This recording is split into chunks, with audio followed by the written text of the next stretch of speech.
Rowdy షీటర్లు మత్తు పదార్థాలకి బానిసలవుతున్నారని, chain snatching, mobile snatching వంటి నేరాలకు పాల్పడేవారు బెట్టింగ్ల వైపు మళ్లకుండా ఉండేందుకు ఈ కౌన్సిలింగ్ నిర్ణయం తీసుకున్నట్లు స్పష్టం చేశారు.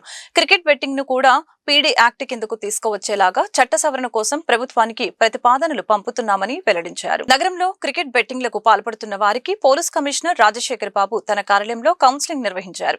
ఈ సందర్భంగా ఆయన మాట్లాడుతూ ఇటీవల 2 టౌన్ పరిధిలో 170 మందికి డ్రగ్స్ డిటెక్షన్ టెస్టులు నిర్వహించగా 39 మందికి పాజిటివ్ వచ్చిందని చెప్పారు. త్వరలోనే డ్రగ్స్ పై దండయాత్ర 3.0 ప్రారంభించనున్నట్లు సిపి ప్రకటించారు. ఇకపై ఈవ్టీజింగ్ కి పాల్పడే వారికి క్రికెట్ బెట్టింగ్ రాయిళ్లకు మాత్రమే కాకుండా విద్యా సంస్థల్లోనూ డ్రగ్ టెస్టులు నిర్వహిస్తామని స్పష్టం చేశారు. బెట్టింగ్లకు సోషల్ మీడియా యాప్స్ వాడుతున్న వారిపై కఠిన చర్యలు తీసుకుంటామని హెచ్చరించారు.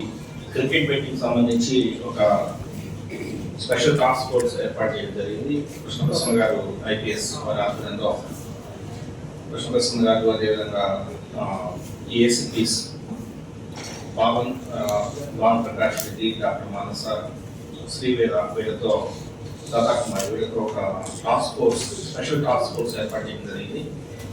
ఇందులో క్రికెట్ బెట్టింగ్ ఆడేవాళ్ళ మీద ఒకవైపున నిఘా ఉంచుతూనే మూలాల్లోకి వెళ్ళాలని చెప్పేసి వారికి చెప్పడం జరిగింది. అందులో భాగంగా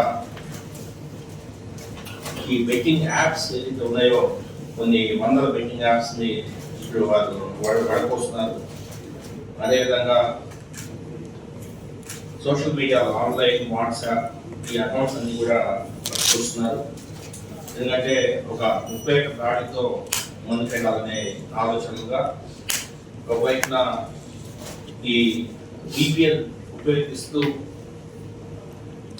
ఏదైతే వెబ్సైట్స్ రన్ చేస్తున్నారో వాళ్ళ మీద ఉత్పాదన ఉండే విధంగా, అదేవిధంగా కొంత ఆఫ్లైన్ బెట్టింగ్ తో పాటు, ఆఫ్లైన్ అంటే ఏదో ఒక కామన్ గేమింగ్ హౌస్ మాదిరి పెట్టుకొని అక్కడ కూర్చొనేసేసి ఈ డబ్బులు అక్కడక్కడ కడుతుంటారు. ఇటువంటి ఆఫ్లైన్ బెట్టింగ్ మీదే కాకుండా ఆన్లైన్ బెట్టింగ్ మీద కూడా ఉక్కుపాదం మోపాలనే ఉద్దేశంతో ముందుకు పోతున్నాం. ఇందులో ముఖ్యంగా కొన్ని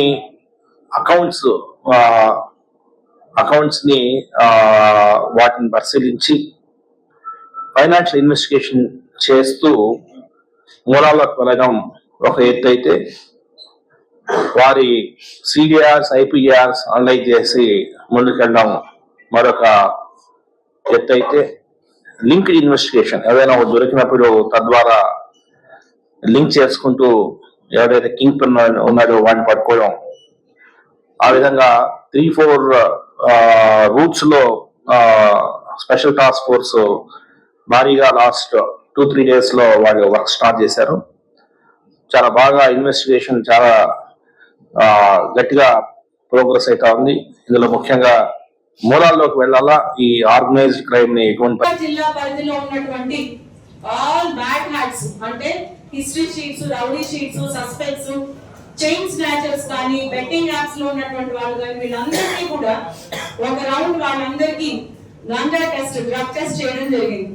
ఈ డ్రగ్ టెస్ట్ లో 6 పారామీటర్ డ్రగ్ టెస్ట్ చేయాలి అనేది సార్ చాలా స్ట్రాంగ్ గా మాకు ఇన్స్ట్రక్షన్ ఇవ్వడం జరిగింది.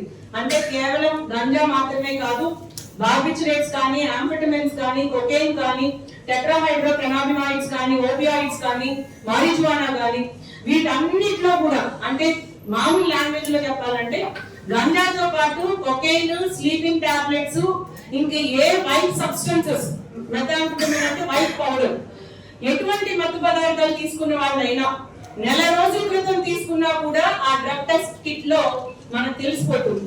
సో ఆ కిట్స్ యూజ్ చేయాలని చెప్పి గౌరవ సిపి గారు మా అందరికి ఇన్స్ట్రక్షన్స్ ఇవ్వడం జరిగింది. దీంట్లో భాగంగా ఈ రోజు ఆన్లైన్ బెట్టింగ్, ముఖ్యంగా క్రికెట్ బెట్టింగ్ చేస్తున్నటువంటి వాళ్ళందరినీ 3 సంవత్సరాల క్రితం నుంచి ముద్దాయిగా ఉన్న వాళ్ళందరినీ లిస్ట్ అవుట్ చేసి వాళ్ళని ఇక్కడ కౌన్సిలింగ్ కి పిలిపించమని చెప్పి గౌరవ సిపి గారు ఆదేశాలు ఇవ్వడం జరిగింది. అట్లనే 2 రోజుల క్రితం ఆన్లైన్ బెట్టింగ్ అరికట్టడానికి ఒక సిట్ కూడా సిపి గారు ఫామ్ చేయడం జరిగింది. సో ఈ నేపథ్యంలో ఈ రోజు ఆన్లైన్ బెట్టింగ్ లో 3 సంవత్సరాల నుంచి ముద్దాయిలుగా ఉన్నటువంటి వాళ్ళతో పాటు చైన్ స్నాచింగ్, మొబైల్ స్నాచింగ్, అట్లానే motor vehicle snatching, cell phones, chain snatching, motor vehicle snatching చేసినటువంటి ముద్దాయిలు కూడా ఈ రోజు పిలిచి గౌరవ సిపి గారు వాళ్ళకి కౌన్సిలింగ్ ఇవ్వడానికి పిలవడం జరిగింది మీ అందరినీ కూడా. సో దీన్ని ఉద్దేశించి